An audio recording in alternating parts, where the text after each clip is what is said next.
What are the downsides of going to trial in a divorce case? The obvious downside is you lose. So, it could be you're asking for custody. You don't settle.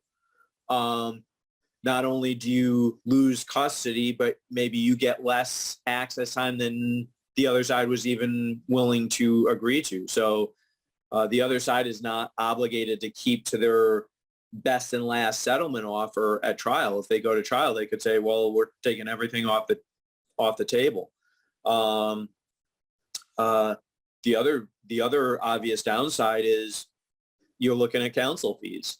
Well, I have a recent case that I think it's going to settle, but it's right up to the point of trial. And I had to tell my client, look, they're only a few $100s a month apart on maintenance. She's looking at paying easily $30,000 to $50,000 on my attorney's fees. And then my client, the wife, is the more moneyed spouse in that case.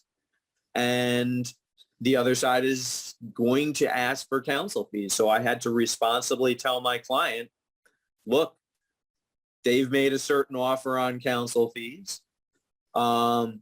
There's at least a 50% chance if you take it to trial that the judge is going to award more than what they're willing to settle for because they would have incurred additional counsel fees on their end to take the case to trial.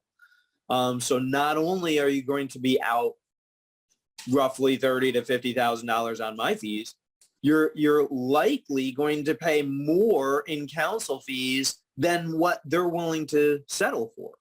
So you really want to start taking all of that into consideration, as well as just the time and aggravation out of your life to take the case to trial, as well as the sure thing that a settlement brings to you and allows you to move on with the rest of your life. So all those factors are things you need to take into consideration relevant to the downside of proceeding to trial.